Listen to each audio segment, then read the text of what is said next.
If Heisman voters try their hardest to keep the vibes down. Matt Green, how are you? Was this a bit? Are you done? What was this? what was that? What just happened? Pretty good. Yeah. So now we got our Rocky Top update. I think we can get on to things. But how are you doing this lovely evening, sir?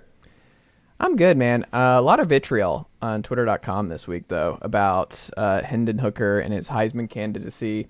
Heupel, being the good dude that he is, going to bat hard for him. A lot of Tennessee players were upset. Even five-star Nico Iamaleava coming on campus. He was voicing his support for Hendon Hooker being a Heisman finalist. A lot of people were pretty dismayed here about Hendon Hooker not being a Heisman finalist. And look, I don't think Hendon Hooker should have won the Heisman, but there's a couple problems with the Heisman right now. 4 quarterbacks in the Final Four is ridiculous. Like that tells me that this award has lost all of its meaning, where it's not the best quarterback award. That is not what this award was ever supposed to be. And the 4 best players in the country are not all quarterbacks. And a lot of this turned to Stetson versus Hendon obviously winning SEC Player of the Year.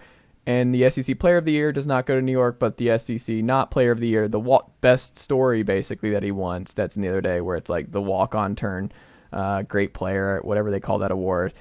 He got that. The Bullsworth. Yeah. It's great. But look, a lot of takes on Hendon Hooker. And look, a lot of Tennessee fans are upset about Hendon not going and Stetson going. Look, this is tough.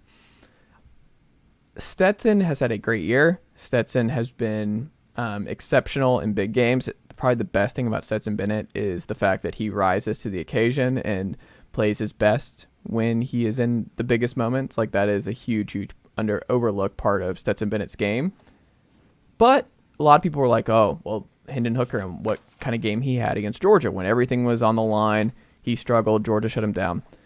They leave out Stetson, obviously, struggling against Mizzou. Stetson struggling against Kentucky. Stetson struggling against Kent State. Like, he had his down game. He had a couple this year. He had 6 picks. And then Hooker, almost 60 touchdowns to 2 interceptions over the course of 2 years. More efficient. Definitely more downfield attacks from Hendon Hooker. Just the downfield assault with Jalen Hyatt and company this year. Tennessee finished number 1 in scoring offense in the country. Number one in scoring in the regular season. It wasn't Georgia. It wasn't Alabama. It wasn't any of these other universities. It was the Tennessee Volunteers. They had the best offense in the country. That happened. They're like, oh, they shouldn't have lost to South Carolina. Offense wasn't the problem. If you were watching that game, Tennessee was in that game in the fourth quarter. The defense gave up 9 of 10 possessions were touchdowns. 9 of 10. You weren't winning that game no matter what kind of offensive production that was. And if you go back through and watch that game, Tennessee was cooking South Carolina's defense over and over again. They'd eventually just stop running the football because the defense could not stay on the field and get a stop. Like, they couldn't do it. So that game changed. But Hendon Hooker was cooking before he got injured in the fumble and torn his ACL and all that. All that being said, I'm not going to pick on Stetson Bennett being a finalist. I don't have a problem with him being it because I think it would have been weird for the best team in the country not to have a representative in New York. I think that would have been a really, really strange thing. That being said, there were better choices on the University of Georgia to send to New York. The player they should have sent is Jalen Carter.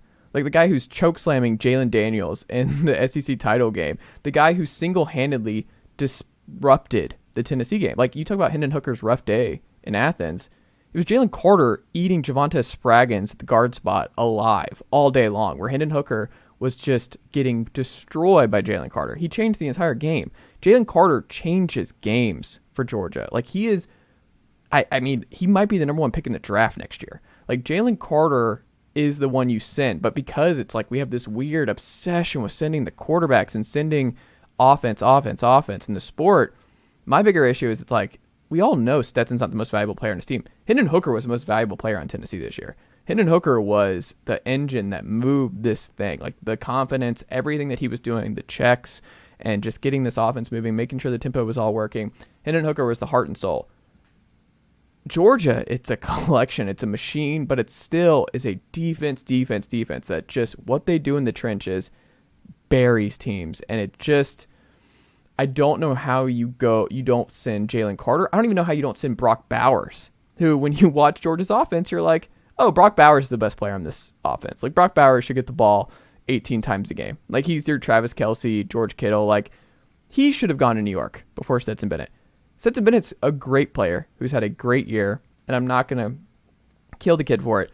I just think the voters got it wrong in terms of who they sent from Georgia. I just think you could have sent Hooker and also not sent CJ Stroud, what was his big moment?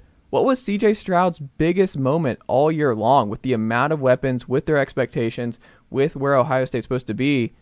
I mean, I don't know how you send him to New York other than, well, before the year we had him as the number 1 pick in the draft.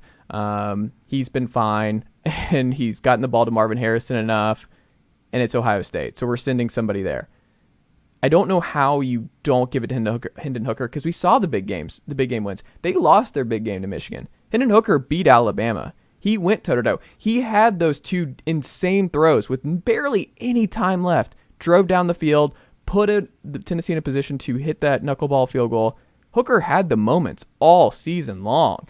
And I think when you look and remember back to this season, part of what the Heisman should be is, okay, who were the biggest impact players? Who will we remember this particular season by? I'll remember Jalen Carter this year from Georgia. I'll remember Hendon Hooker. I'll remember Blake Corum from Michigan and what he was doing week in, week out, running the football. I'll remember, let's see, who else? Max Duggan and him just giving his life to beat Kansas State and his legs just going out and just everything that he was doing to keep TCU alive week over week. That should be a big part of it. But from that perspective, Stetson Bennett does fit that mold of like telling the story of the 2022.